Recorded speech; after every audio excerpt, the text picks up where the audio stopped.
What's up, ladies and gents and ladies? This is the first Geek Gourmet podcast. Ain't that right, Boom? It is. We'll be able to go back in history this very day of August 18th, 2020, and say this was the day that we took over the world. My I name's think Lu- it's more of like planting the flag on the moon. Oh, We yeah, can yeah, yeah. work on world domination later. Okay, understood. See, Boom's always keeping me grounded, so to speak. Uh, You gotta stay humble. yes, we gotta stay humble. I'm Louie from the Angry Belly. The Angry Belly is the company I'm trying to, push forward, and the Geek Gourmet is gonna be a part of that that company, I suppose. And yeah, we're gonna do a podcast weekly and talk about all things geeky, whether it be anime, comics, pop culture type movies, stuff like that, and just talk about it and theorize and have some fun with it. And I'll have guests every week, whether it might be Boom or another friend or someone I've been working with, just to talk about this stuff and have some fun. And I really would want conversations to be had with the audience, of course, and want feedback and whatever. But now today we have Boom here with us. Boom, you want to introduce yourself? Maybe throw in your Uh, Twitter or something. sure. Uh, I'm known on the stream as the Great Boom Slang. Other places, my handle is the Great Boom Shot, just depending on when I made that account.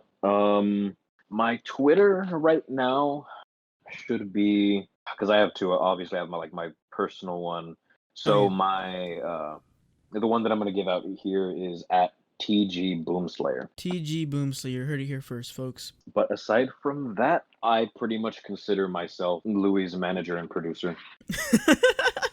His manager, producer. I mean, shit. You're the one It's not talking that to me. far off. Yeah, yeah, yeah. You're definitely helping me stay sane. Try to figure shit out. So yeah, yeah. I would definitely say that it's not that far off for sure. Boom and I have known each other since the sixth grade, right? Yeah. Yeah, since the sixth grade. We had the same homeroom, and from there, our relationship has blossomed and flourished. Some might say that, we've been close to getting married, but it's neither here nor there. I'm just fucking kidding. No, I think you were onto something. No, yeah. But so today, our topic of conversation, and we're gonna try our hardest to stay on conversation, on topic. I mean, is we're gonna talk about our favorite anime openings. So we preemptively chose 5 different anime openings, and we might have some honorable mentions later on after if we still have some time. We're trying to hit the target of maybe like an hour for the podcast, and then go in there and break it up as needed. But yeah, we went ahead and got our 5 favorite ones. They're in no particular order, just some that we have seen from multiple animes, obviously, and want to share with y'all and talk about the significance of each anime with the arcs or with the anime in general. Everything's to be said about like animation and words and art in general. So yeah, And the so we're way that it gonna makes us feel. yeah, yeah, absolutely. Because for me personally, my list isn't necessarily the biggest and best openings I've ever seen. Oh, for These sure.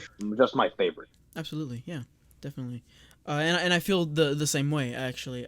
These are my favorites. Now I was hurting because I had to choose between a couple, and we were actually talking about it before we got the actual podcast rolling. But yeah, it was a tough decision, man, because I've seen some anime. I've seen some very long animes like Fairy Tail, One Piece, and they have lots of different openings. So One Piece in particular Yeah. was also difficult, I but actually considered a few fairy tale ones. I considered two of them actually. really, I considered Snow Fairy uh huh. and then the last opening. I don't remember what it was called. The last one was actually pretty good. Actually, that was probably one of the best because Fairy Tail was lacking on openings, definitely in my opinion, Openings at were least. always kind of weak. Snow Fairy Yeah, was pretty good, yeah. just because I think Snow Fairy was the most Naruto of all the openings.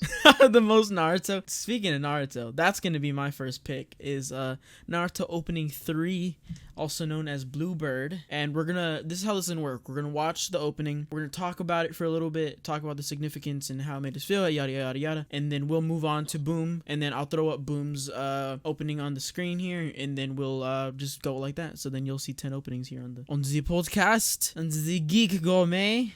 Let's get right into the I'm just kidding.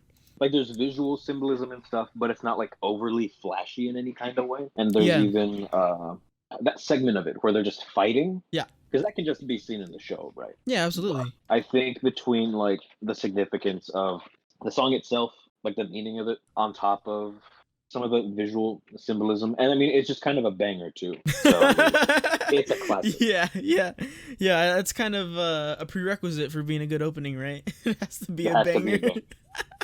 It has to be certified crispy banger. I was choosing between Bluebird, the 18th opening, right? Which, or is it the 17th? I don't even remember. Was it not opening 3? No, yours, the one that you chose.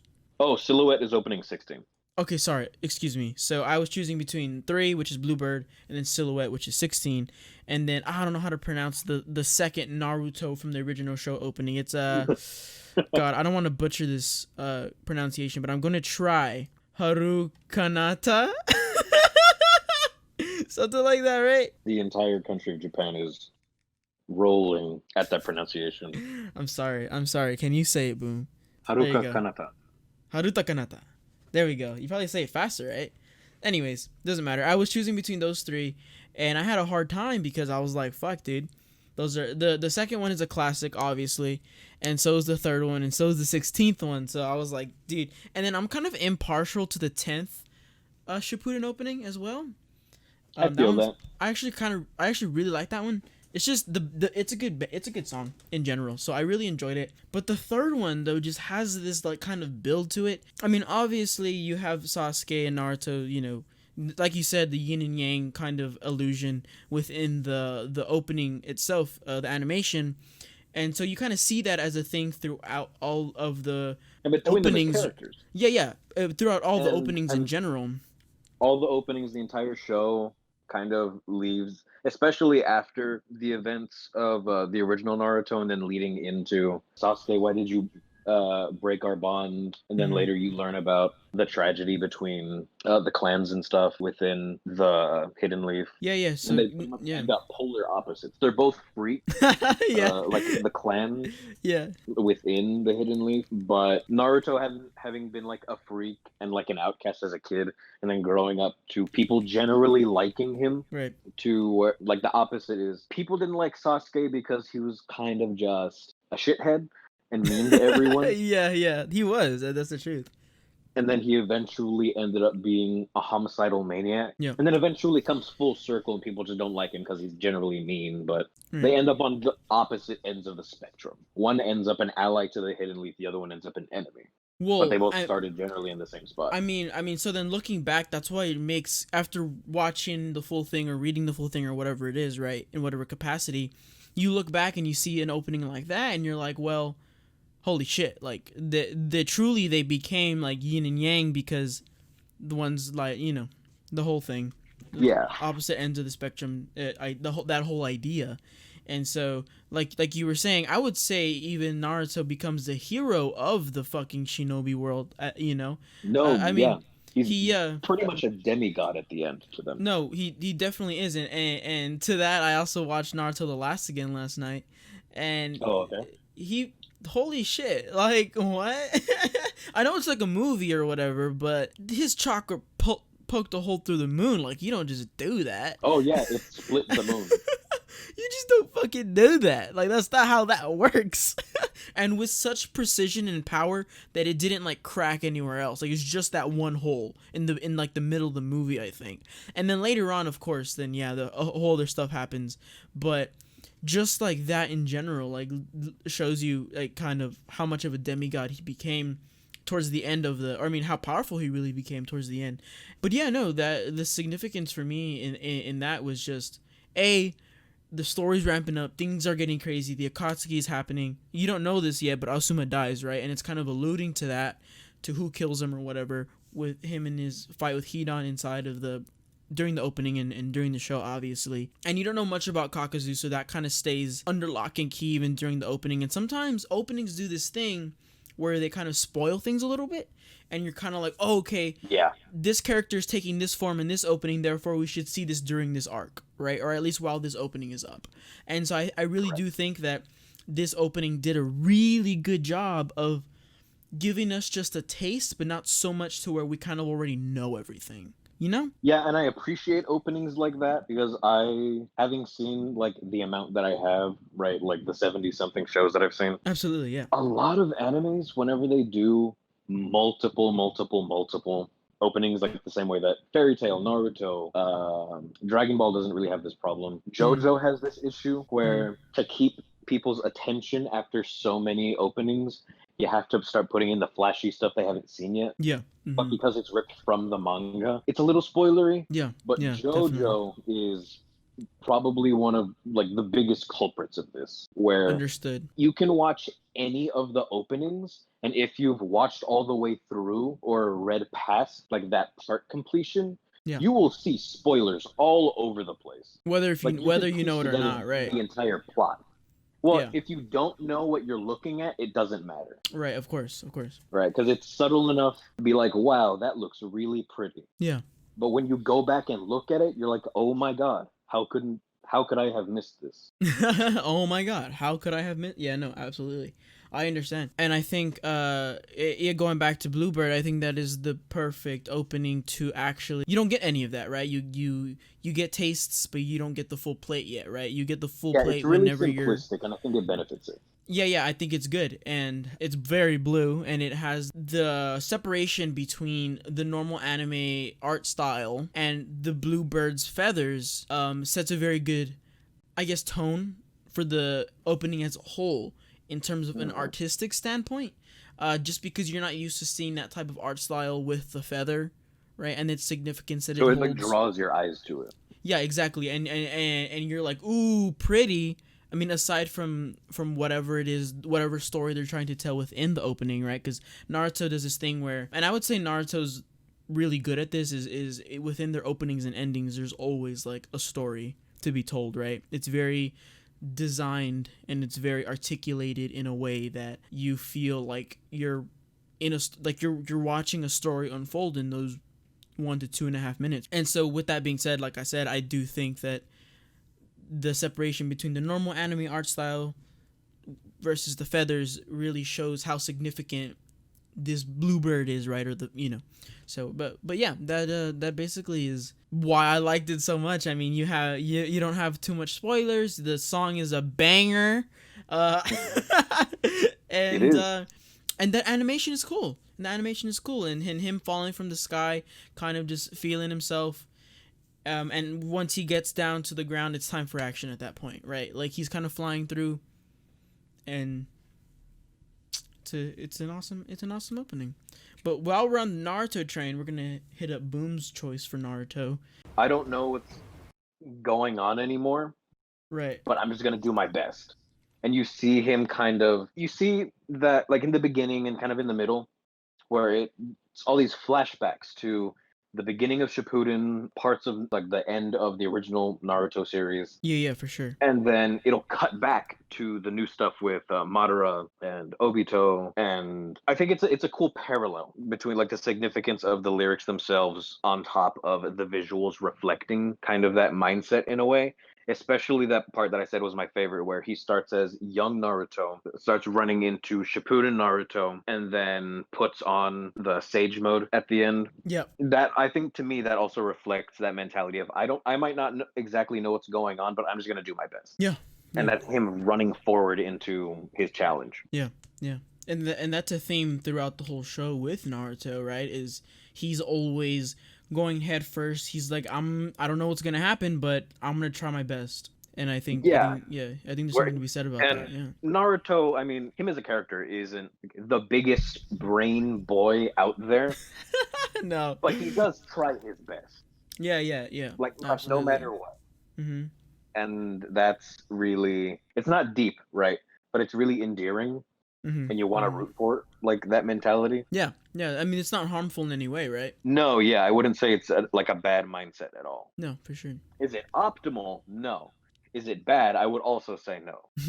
Yeah. Because to me, it's like, who would I be? Be like, don't follow your heart. Don't follow your dreams. Don't want to protect Konoha, Hidden Leaf, especially since he's kind of like fated to be the one to save them because of nonsense Because that of happened plot, a really yeah. long time ago. For sure. Yeah. No, I mean, like I said too, this was one of my initial picks as well that I was kind of battling with in my head because, I mean, for the very same reasons. first of all, the animation is clean, right? Animation's clean. Yeah, I mean, that's first and foremost. If you're just watching it, the animation is amazing. Like, you can see the allusions to his chakra even in the beginning with the Naruto and the chakra moving, and talk about a font, right? And then from there, like you were talking about the allusions to his childhood and him being who he is as a person, running headfirst and trying his best, and et cetera, that, I mean, this opening really encapsulates that. And as you're going through this specific, I guess, arc, right, the war arc, he's getting stacks on stacks of things, and the harder he tries, it kind of seems like the more he gets in return, like the more things that he's figuring out and he's learning, and yeah, no, I think this is a great opening. But any other thoughts on it, Boom? Anything else you want to say? I also personally think that this opening, Mm-hmm. anime national anthem, you could slap this opening onto most other anime openings and it would fit. I think you have a point. I think it overall generally encapsulates what it means for like people to enjoy anime. Yeah, no, I can. I can attest to that. I agree. I don't. I guess it also just depends, right? What kind of anime you're watching? Because I feel like shonen, definitely. It's 100% shonen. It's Dark shonen fantasy, 100%. not really. Yeah. Isekai, I could see. Mm-hmm. Magical girls, I don't think it's poppy enough for it, but it definitely has like the spirit of it. Yeah. But I think just generally, like the general fandom around anime, I think kind of encapsulates that feeling. Well, and it also helps that this specific opening is such good opening, right? I mean, it has everything going for it, right? 10 out of 10, a complete banger. Yeah. So The visuals are fantastic. Probably one of the better like visual openings from this show specifically. And then Silhouette is easily like my favorite of all the openings from like a sound music perspective. All of the Naruto openings, or the ones that you've picked. Yes. Of the Naruto ones, yeah. Understandable. No, yeah, I understand. And this is another example of, I guess, another end of the spectrum, right? Which is, we have Bluebird, which is my choice, right, for my first one to show off, which was simple, but it worked, and it was what the show needed at the time. And then you go to this, you're in the middle of the last arc, the biggest arc, the most flashy arc, and you're getting the most flashy opening. And I think that fits just very completely knocked it out of the park. Yeah. So with that being said, are we ready to move on to the next one, Boom? Or you have anything else you want to say about this one? No, that's about it. we talked so good about this one. We were like, yes. Oh no, yeah. This is beautiful. Yeah, easily made the list. It was one of the first ones I like immediately thought of. All right, so my next one, you haven't seen. Actually, let's talk about this one because you have seen this. You have seen this one, so I would actually like to. My next two you've seen. You've seen these animes. It's no secret that My Hero has a lot of bangers, right? Like, I would say most of their openings are bangers. Most of them slap. Most of them are really good. Now, this is the one of them, when I talk to most people and they ask me which one's my favorite one, I say this one. People look at me like, what the fuck? But I like this one. I think it's not the best out of them. I think some of the more recent ones have been better, but this is not a bad opening by any like stretch. No, it is not. Especially on top of the arc that it was set to. That's exactly okay. Anyways, we'll talk about it afterwards. So, it's not a bad, in terms of... I think it's a good opening. It's a good opening. So in terms of it being flashy or whatever the case is, like, it's not necessarily the flashiest opening by any means. The music is pretty good, but the way I feel when I watch it or listen to it is kind of what I'm responding to the most. That Stain arc, so it took me by surprise, to say the least. That Stain arc in the show, because you don't think about, I mean, okay, you're thinking, you're watching an anime, right? And you're here to have fun, you're here to enjoy it, right? And see cool fights and see flashy scenes or whatever. But the Stain fight, you really start to realize the societal implications of their world, how things work. You know what I'm saying? Yes. And also, my favorite superhero, I'm literally wearing a Superman shirt, and my cap is Superman as well, but is Superman. So the way Deku kind of looks at Superman, All Might in the beginning of the opening, and it's kind of like with admiration. Like, I respond to that in kind of the same way. Obviously, Yeah. I don't know Superman in real life. He doesn't exist, but I kind of get that on a spiritual level. And on top of that, like, some of the artistic choices that are made with, like I said, the sparklies. So I mean, like right here, that's what I'm talking about, right? Yeah. Like that kind of almost lens flare ish, the glitter everywhere, and then that's Yeah, and kind I of would that's say at this point in the show, this is like the peak of Midoriya and All Might. Not their relationship, obviously, but kind of like that peak of him still being a fanboy versus his apprentice. right, right, right. Because throughout the entire first season, he's still more of a fanboy. It's like going up, up, up, up, up, up, up, especially after the USJ. Absolutely, yeah. But then after he starts taking things more seriously after the sports festival, and then obviously after the Stain fight, where he could have died very Right. easily and Mm, almost did. yeah. His perspective kind of changed after this. So this is like the last time that he sees All Might as just, oh my God, it's All Might, and oh my God, this Versus is my teacher. I need to learn from him now because I yes. am not prepared for what he wants me to do. No, for sure, for sure.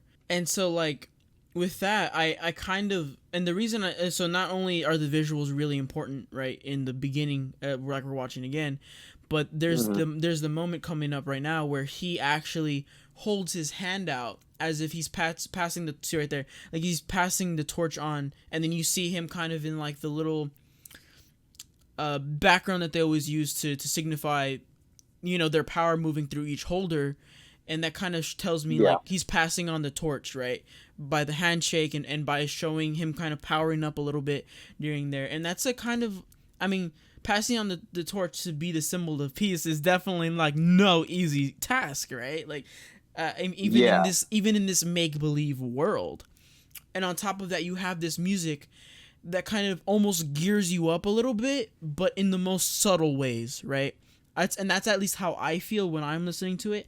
Like, sure, it's a lot of it's slower, and it's a little more not It's as definitely flashy. the slowest of the My Hero openings. Absolutely, it's definitely yeah. I would definitely say that.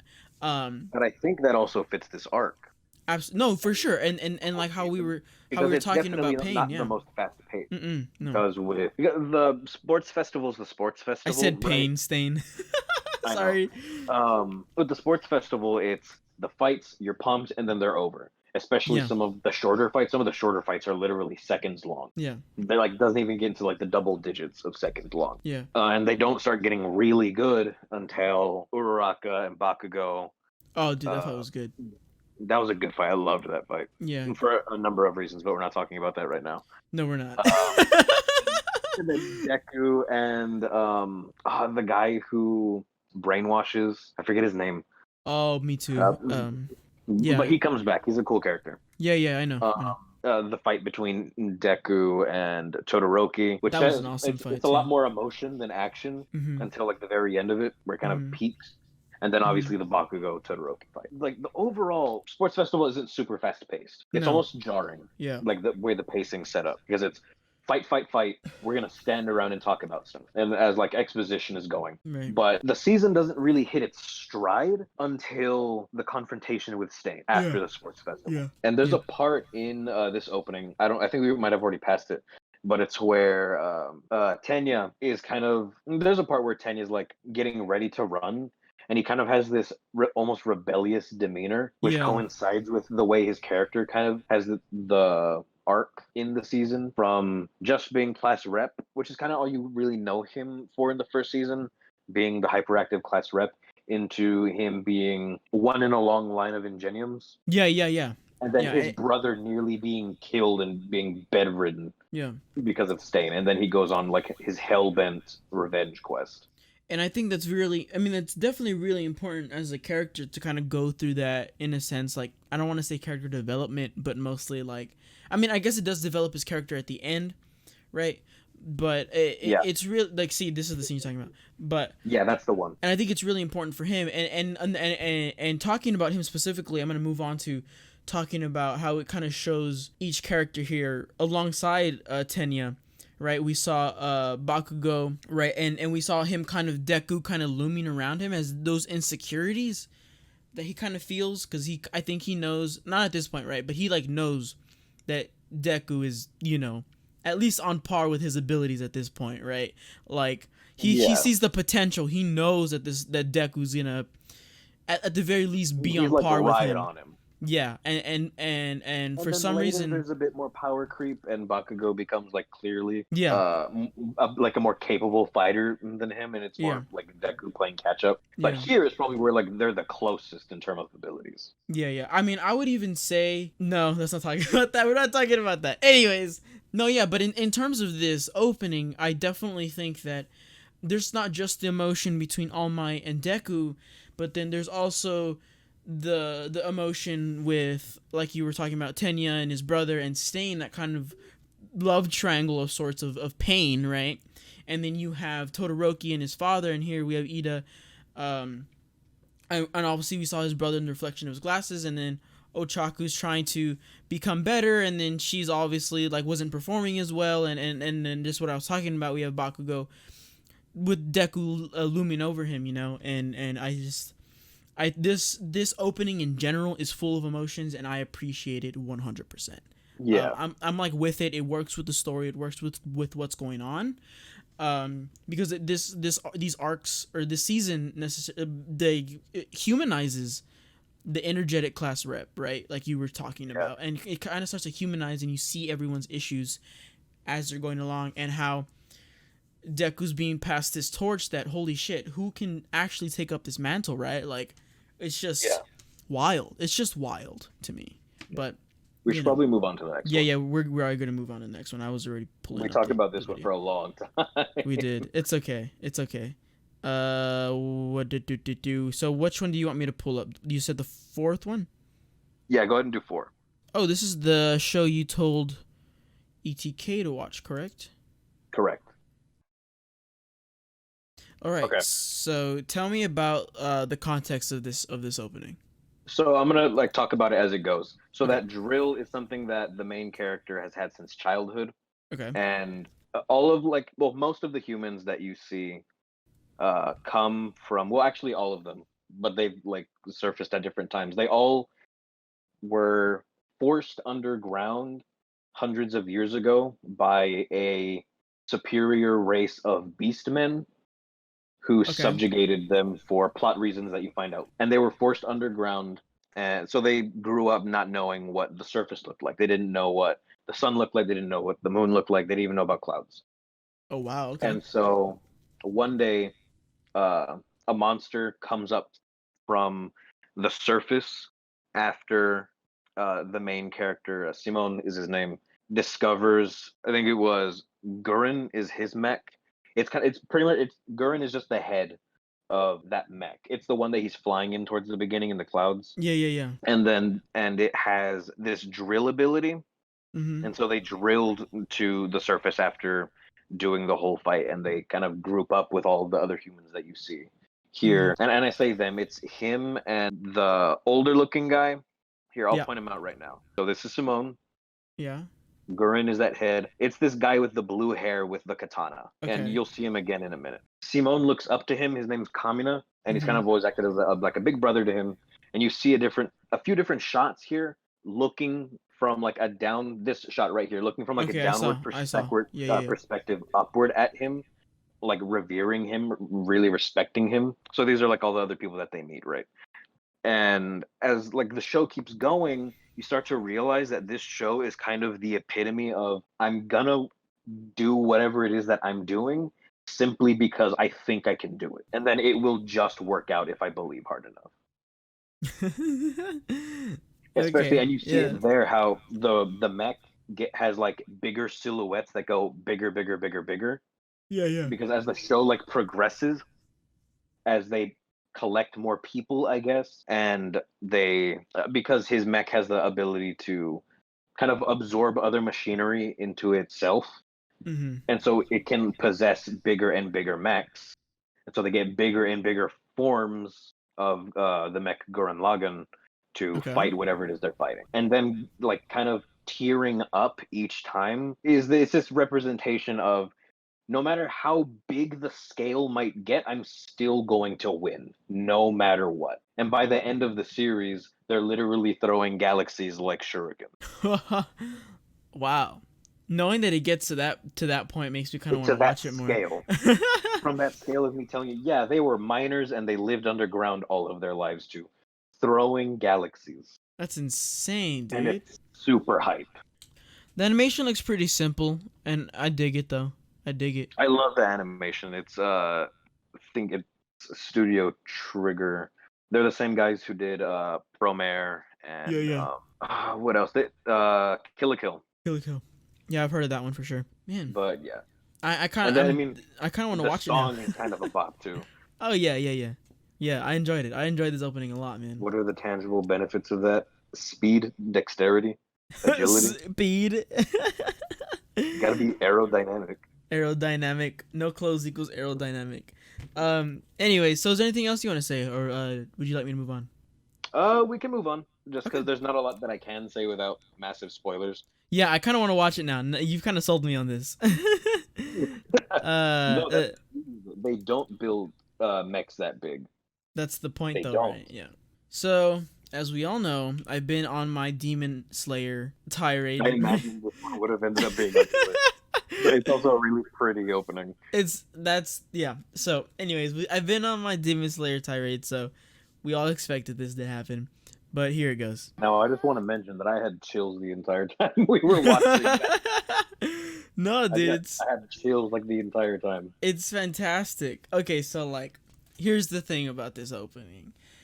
As it starts off, you're like, okay, what's going on here? Like, I feel like you're kind of looking for the hype. It isn't like Because it does start slow. Yeah, it does start slow, which I don't know that that's a bad thing for this one because it builds up so well. And so then it works well, and then you get to these. You're kind of seeing all the introduction to the characters, which is great. You see Nezuko, and her tips are tied, I guess.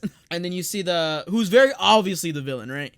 Yeah, you might not know his name, but he looks like a bad guy. He does look like a bad guy. And so you get a kind of a taste of what the animation looks like in terms of how they fight and stuff like that, which is awesome. Then you see the mysterious Hashiras, dude. Yeah. They look badass. You're just like, wait, who are they? Who are these really cool-looking guys who I don't know? Yeah. I'm really interested to find out later. And you find out, and boy, do you find out. No, they're super awesome. Yeah, you really find out. The cool thing about the I show. also I want to point it out as it's going. Uh-huh. This whole part before he starts actually demon slaying, it's all black and white, and then when he kind of starts running after popping his blade, it's all in full color.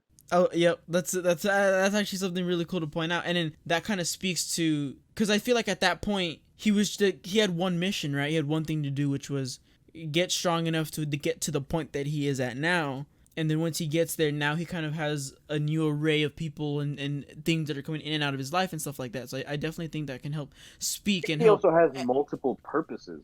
No, yeah, he does. Point. He does. Because at that point, it was, I'm going to get strong and figure out how to cure her of being a demon. Mm-hmm. But then after that, he takes on the role of a demon slayer. And then obviously he goes and does his jobs whenever the crow tells him there's a job. All the different people, all the very different angles that he can like approach things with, whether it's going, like eventually like going to Muzan directly, asking the other demons under him, what is it, the moons? Or that demon doctor lady.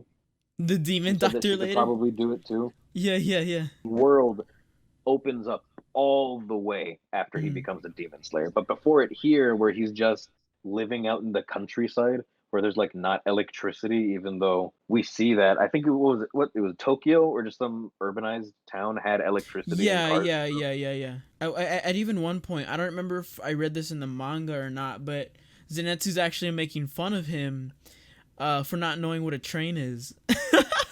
Yeah, that's right. It's right at the end of season 1. Oh, yeah, exactly. Right before that whole arc. Yeah, no, it's interesting, and I will say that we've talked about how decent of a job new animes are doing with, I guess, being more innovative in different areas, right? And I think this show is in essence like it is innovative, and I think in terms of pacing and in terms of lots of animation, like it's very innovative, and you're kind of seeing like a new Style. style of things. And yeah, and this just kind of helps give us a glimpse and a taste of the world that we're seeing, and the new styles. And it's and then watching the anime and then reading the manga as far as I've gotten, Yeah. it speaks for itself, really, and the music is I great. mean, oh, the song is awesome. Yeah, But yeah. could you imagine this same art style, especially with really flashy moves like the water wheel, if it Yeah. were in like a lesser, or not lesser, but like a different art style? Like if it were in the art style of say Naruto, it would look super jank. And that's Like if it why didn't look exactly the way it does, it would look Mhm. bad. And that's why I appreciate the fact that this specific anime is not copying one of the big three, right? Because there's no reward in that, right? Like you're kind of just taking someone else's idea at that point, and you Yeah. do it's safe, right? You're doing what works, which is respectable in certain aspects, but I think it's even more respectable that they're trying something new and it's working, right? They're kind of helping Yeah. set a precedent for animes in the future and mangas in the future. And with that being said, we're probably gonna move on here soon, so that we can Yeah. get to booms. But yeah, this is one of my favorite ones. The next one is JoJo. All right, here Yep. we go. Do you want me to do And this part is the one one or that part has two or the both? two versions. So do the part one of that first. Gotcha. All right, let's go. What do you got for me?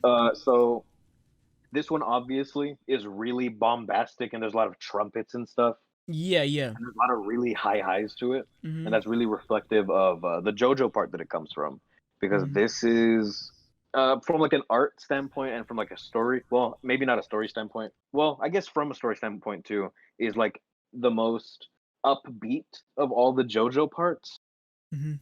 and it's kind of hard to say that too on the other hand because this part has kind of like a Twin Peaks vibe, Yeah, it does. It does. It very much does.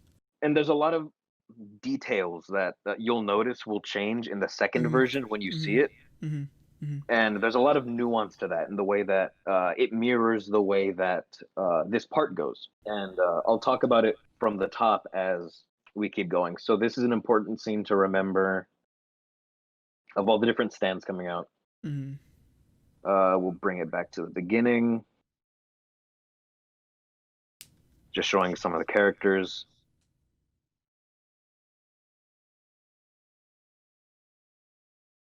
And that's actually the main antagonist, right? So that's Yeah. important to note how he looks there. Uh huh. It's also important to notice like the order that everything happens in. And so this ends up being all different in the second part.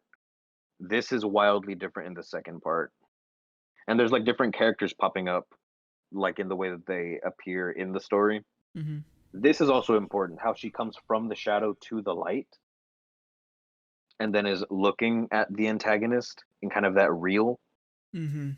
And then here, with the antagonist kind of looming in the background with his stand, putting that hat further down on that kid's head, kind of into that shadowiness, or that darkness, and then everyone there kind of breaking from being kind of static, I guess. Mhm.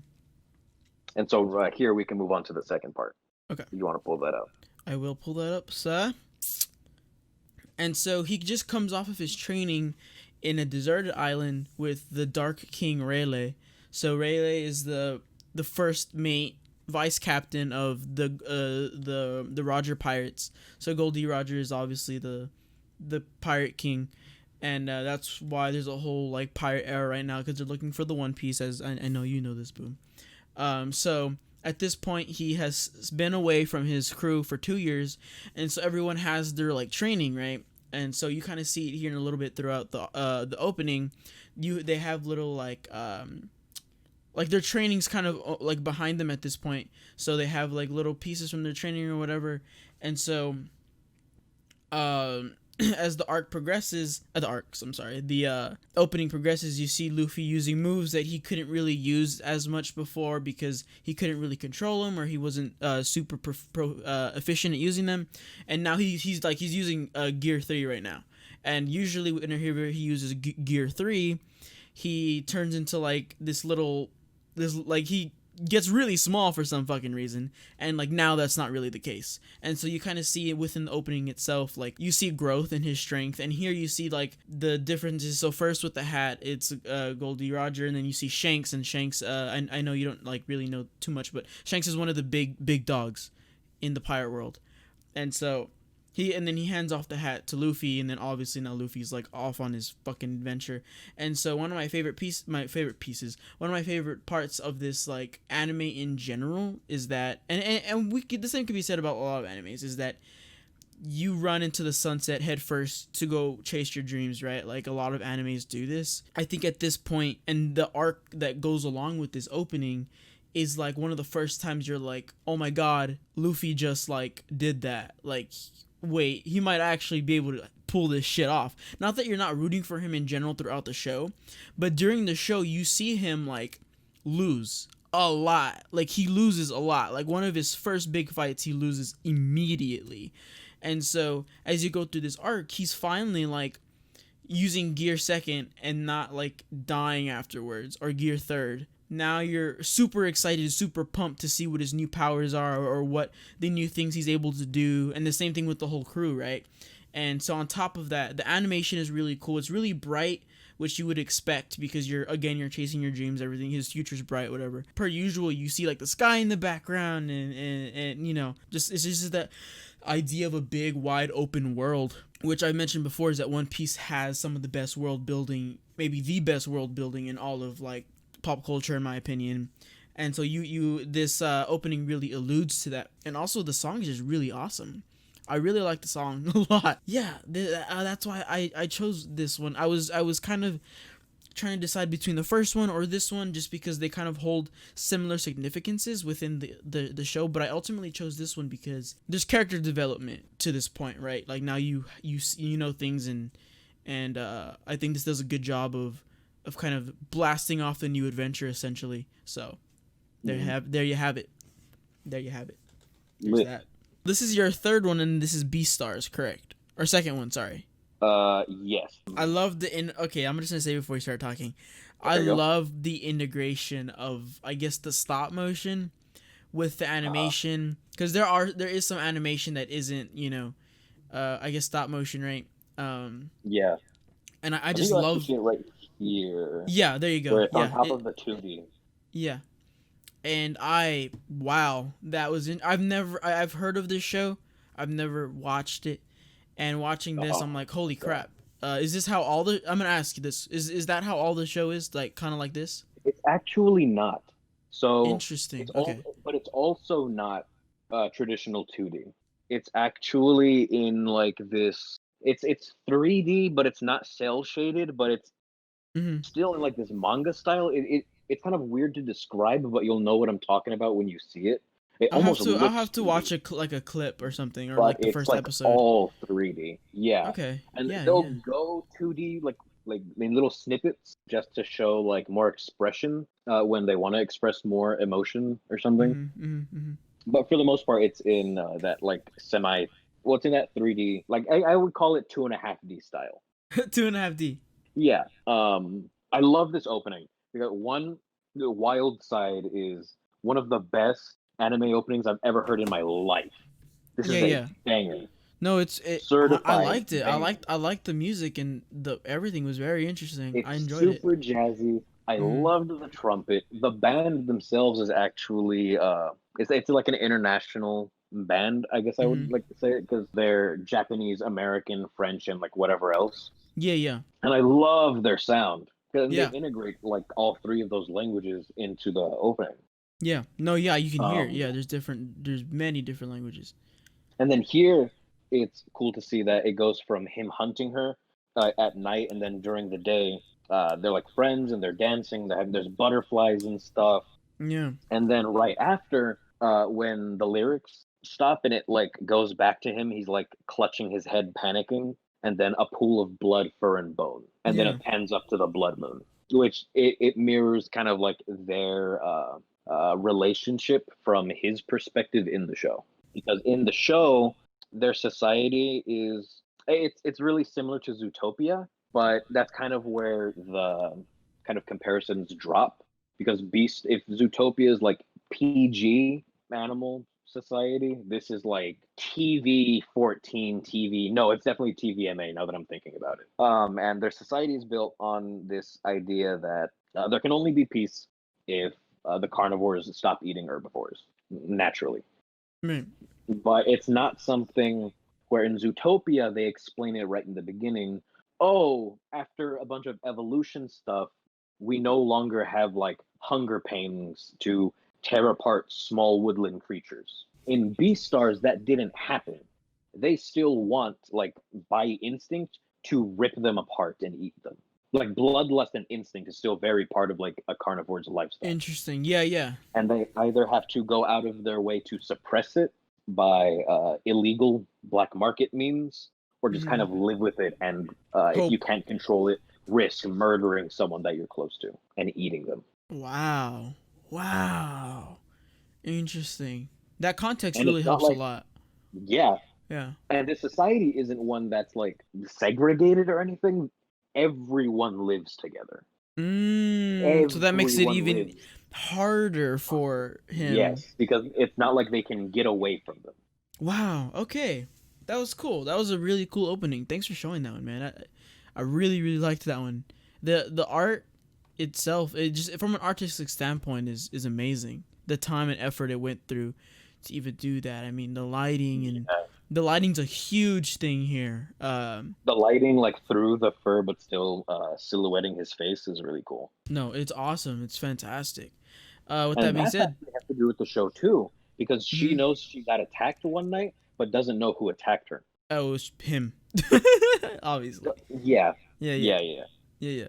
No, with that being said, though, like even the daytime, like the shadows are still very prominent. They're hard shadows, and you can see where the sun is for sure. And it's wow, it's awesome. It's awesome. But we're gonna move on, and we're gonna go to my second one, or is this my first Yeah. one? I don't remember. Uh, I think this is your first one. we got Hunter x Hunter. Oh boy, Boom, you haven't seen Hunter x Hunter, right? I have not. So it's the same song for each opening, but I specifically chose this one because this arc holds significance, right? A lot of significance, and not that it's like better than like the Chimera Ant arc, for example. But the reason I did choose this one was because so this is the arc where they're basically like learning how to use their Nen abilities, right? Like Gon and Killua. So that's super important for the story later on, especially in the Chimera Ant arc, because obviously that's where they need to really know how to use their abilities, and you kind of see, because the arc before this one, that they're basically prodigies, Gon and Killua. Like they're prodigies, and like that's it. Like they're like mid-tier hunters by the time they enter the Chimera Ant arc. And when you see like the difference between hunters, like it's insane. Like the scope is wider than you even think it is. Maybe not planetary or anything like that, but just in the world that they live in. 12-year-old kids are 11 or however old they are. They're definitely not in their teens yet. They're preteens, but the fact that they're even mid-tier hunters by the time that they're at the end of this arc is by itself just insane. And so the song is great. The song is a bop in my opinion. This is one of the best songs in anime, in any anime opening, and that's my own personal opinion. And a lot of the times it starts with Gon running. Again, that whole idea of an anime character chasing their dreams or whatever. His dreams is to become a hunter and to meet his father, right? And that's just what he wants to do, and that's what he's trying to do, which is why a lot of the times he's kind of running to the light, because I think in essence that light signifies his father. And throughout the show, you know and find out, you know that his dad is like, if not the strongest hunter out there, one of the strongest hunters. Like even the chairman of the hunter board or whatever is like, your dad, crazy dog, crazy powerful. And so you even meet people that his dad has impacted throughout the show that are like, oh, that's your dad? Oh my god, he did this for me, whatever. He trained me, for even some of them. And so you see that, and I think that throughout the show, like, Gon gets, Gon and Killua, because Killua just wants a friend, man. Like, that's all he wants. He just wants to have a real friend, because Killua was raised by a family of assassins, so he doesn't have friends. So Gon is his friend, and Gon is like, "Oh yeah, come on, be my friend. Like hell yeah, let's go on adventures together." They're looking for Gon's dad, and in this arc, they are in a video game. But if you die in the video game, you die in real life too. So it's like whatever, right? And so that's what the Yu-Gi-Oh cards are. It's like, think of it like items that you can use. It may be in like Magic the Gathering or something, right? Like instance or whatever. Like you can use these cards to battle people or whatever the case is. And so here they're learning how to use their Nan abilities from that little girl you see. And so she's their teacher. Oh yeah, Biscuit. Bisky, yeah. She's their teacher. I know her from Jump Force. Yeah, for sure. She's their teacher, and then that guy who just very evilly put up his glasses is obviously the villain of the arc. Yeah. And you really see him like he's basically there so Gon and Killua can have something to punch at. Yeah. But then There they is have some that. arcs like that. But this dodgeball game is super significant because it really shows in sense like if, chakra control, right? Or like Nen control. Like this is a huge deal for Gon, and this is like the most high stakes fucking dodgeball game I've ever seen in my entire life. This dude has the power to behead you with that fucking ball, dude. It's insane. I love this this opening. I think it's a certified bop, and I listen to it on the regular. So that's just me. But we'll move on to yours, Boom, and then we'll end it. We'll end it there. All right. Tell me about this one. All right. So the actual visuals themselves, literally just kind of out of order, tell the story of the first two, or you could even consider it three arcs of Dragon Ball Z, just because the Planet Namek arc is so long. They like to split up Namek and then Frieza showing up on Namek into two different arcs. Yeah. So it kind of like goes up through like those arcs, and then obviously you like see the Goku and Frieza fight at the end once he hits Super Saiyan. And the song itself is just kind of a banger, and that's kind of it. This song goes really hard for no reason. No, yeah, it does. And it helped, in my opinion, because just kind of normally, it's something that you notice with anime meant for, or like being geared towards like a younger audience in the West, where the openings are usually either translated into English or get new openings entirely, like you get with Pokemon or Yu-Gi-Oh! Or Beyblade, stuff like that. Stuff that you'd end up having like seen on Nickelodeon or Cartoon Network, because it's too jarring to have all this Japanese all of a sudden. I suppose so, yeah. And I like that they kind of like stuck with that when they re-released Z under the Kai banner when they remade the show and they redubbed it, because it's really nostalgic, especially for people who all the way back in like the late 90s, in the early 2000s, when Z was still coming out. It aired in the West from like, I think it was 96 through 2003. It's like in that kind of ballpark. When Z came back as Kai, this opening hit everywhere that it needed to. The opening is super catchy. The actual visuals themselves are super nostalgic. And the opening isn't like shy about like showing spoilers. Like obviously it's skipping between the very beginning of Z all the way up to like the second major villain in the show. But because the show already expects you to have seen it and then like be excited to see it again, but in like a higher quality. So my question I want to ask about this is, so let's say you want to watch Dragon Ball from the start, right? Because there's a lot of this show. Would you start with Dragon Ball and then just after Dragon Ball watch Dragon Ball Z Kai and then go to the next one? Or how would you recommend it? I'm of two minds on this, right? So chronologically, it's Dragon Ball, Dragon Ball Z / Dragon Ball Z Kai. GT is in a separate timeline that happens after Z, and then Super is like the current timeline that happens after Z, which is considered canon right now. You could also watch it in the way that it was released in the West. So originally, and here's some lore, some real life lore. When they wanted to release it in the West after it finished in the early 90s in Japan, they were like, kids might straight up just not want to watch Dragon Ball because TBH, the first Dragon Ball, it's a little slow in the beginning, right? Until it Mhm. like becomes a full fledged battle manga about 25% of the way through. And so they said, screw it, we're going straight into the action. And so then they skip all of Dragon Ball, all of where Mhm. Goku's a kid through becoming an adult and getting married, to Mhm. boom, he has a kid. Boom, his alien monkey brother from space just showed up and is now looking for him. Mhm. Boom, his alien monkey brother from space has kidnapped his kid. Mhm. And now they're fighting for some reason. Mhm. So you could watch it Z slash Kai, Dragon Ball, and then GT Super, or you could do Dragon Ball Z Kai GT Super. It doesn't really matter, but I recommend at some point having that background because it's really important to kind of getting the full extent of what you're supposed to be experiencing, Mhm. especially with a lot of the side characters that end up being even more side characters in Z, just because scaling and power levels get insane. Cool. Thanks for that, man. That was awesome. That was good. I enjoyed today. I enjoyed talking about all this stuff. Thank you for hanging out on our first podcast. If you were here, this is gonna go up on YouTube, and I'm gonna try to figure out how to put it up on all the other platforms to get more out there and try some new things, right? And so yeah, I appreciate that. And so with that, come back next week. So next week we have some exciting stuff happening. Haboom, we have the DC fandom event. So on Saturday on Oh my yeah, stream, the DC fandom.